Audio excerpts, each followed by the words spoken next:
How I got started on YouTube. My background is as a professional basketball player. I took a video from a professional exposure camp, which is basically a job fair for athletes, that I went to back in 2005, a VHS tape, got it transferred to a CD, put the CD in the computer, got that digital file, put it on YouTube back in 2006. I didn't think anything of it. I just wanted the video for safekeeping so I didn't have to keep track of a VHS tape, right?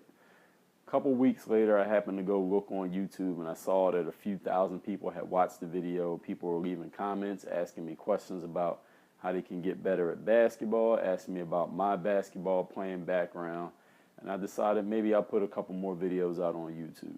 About a year later, when I finally actually obtained a digital camera, I started taking it with me to the gym every day, recording myself working out, maybe shoot some jump shots, maybe do some dribbling drills, maybe do a couple slam dunks.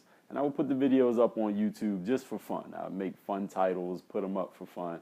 And mostly I was putting those videos out for me. I just wanted to watch myself play basketball and maybe keep them around for when 50 years from now I could show my grandkids and say, hey, look how good granddaddy used to be at basketball. That's the only reason I put those videos out on YouTube. What I came to find out about a month later was a lot of people were watching these videos and they were fascinated. What I found out a little bit later after that was that no one else was putting up basketball videos as far as training, as far as teaching, as far as instructing on YouTube besides me. I basically created the genre of putting basketball workouts on YouTube or on the internet in general that people didn't have to pay for. You didn't have to buy a DVD. You didn't have to get a training session. You could watch all this content all you wanted at no cost to you. So I went on about a year and a half. I would put out videos randomly whenever I decided to bring my camera with me to the gym. Every once in a while I put out a new video. I didn't think much of it. I had a little bit of a fan base. And around 2008, I put out a couple of dribbling drills, some ball handling videos is what I titled them, and those videos just exploded.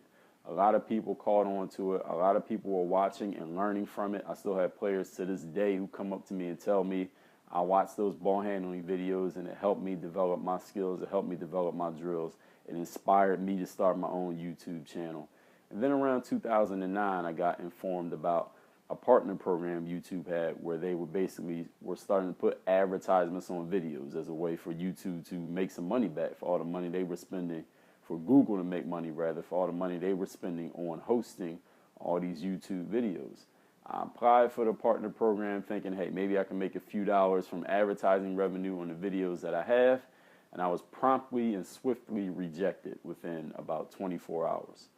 I went back and looked through my content to try to figure out why it was YouTube would reject me, because they were very unclear on how you can get rejected or accepted at the time, basically covering their own behinds by doing that. So I looked through all my content and I realized I was very sporadic with the way I was posting. It wasn't consistent. It wasn't a consistent message that I was putting out. People didn't know what to expect from me or when to expect it, because I was putting out videos whenever I felt like it. It might be 2 videos in back-to-back weeks. I might take a month and a half before I put out a video after I put out the previous one. So I decided I need to get consistent. I said, I go to the gym every day. Why don't I just start recording a new video every single day and putting a new video out every single day on YouTube? That was a great idea, but the problem with that idea was this. After about 2 weeks, I'm going to run out of ideas. I mean, I didn't think I knew that much about basketball to put out a new video every single day for 60 days, which is the time period between applying and being denied and being able to apply again. So in that 60-day period, I wanted to put out a video a day, but I said, I don't have 60 days worth of knowledge in order to put out new content on YouTube. What happened from there is that I came up with a formula. I came up with a formula for producing new ideas and producing new content that basically would never run dry. It's a well that doesn't run dry, because after that point, which was in the fall of 2009, 6 years later, 6+ years later, and over 4,000 videos later, I have put out a new video every single day since October of 2009. That is because of the formula that I came up with that allowed me to come up with new ideas and publish new content at will. I basically will have more ideas than I'll have time, effort, and energy to actually be able to put out all this content. I'm going to die with a bunch of ideas, a few thousand video ideas that I won't even be able to record and publish. So hopefully my heirs will be able to take care of that for me. As far as YouTube has gone since then, I was able to leverage my YouTube content into building my brand. I started my own personal website back in 2007. I was able to use the content from my videos to post on my website, of course, along with the things that I write, along with other things I share, along with my experiences as a basketball player, leverage all of that into more publishing. I've written 4 individual books. I've started to help people, not only athletes who wanted to increase their standing in the game, whether that be a young athlete who wanted to get into his high school varsity or go play college basketball, college athletes who want to become pros, pro athletes who want to build personal brands because they see when their careers are done or whenever they decide to get out of the game, they want to be able to do something else that they love and not have to go into doing something that they are only doing for the paycheck. They want to be able to build a brand. They want to be able to make a business out of what they do on the internet, because there are a lot of people who love YouTube, who love the internet, who love expressing themselves individually.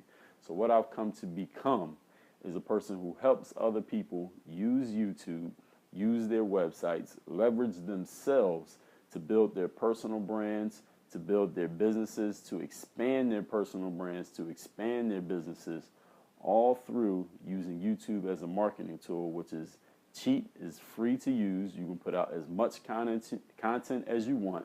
You have billions of people looking at YouTube every single day. So that combination of those 3 factors allows anyone to build a fan base, to build a viewer base, to build a customer base through YouTube. All it takes is a simple formula to be able to know what your content is going to be. You have to be confident enough to be authentic in yourself and let people know who it is you are and why they should buy into you. And that's not something you had to plan. That's just something that you do naturally. That's a challenge that a lot of people have on YouTube. And the third thing is putting it all together, sharing that content, being consistent, treating it like a business if you want it to treat you like it's a business, and the rest is history.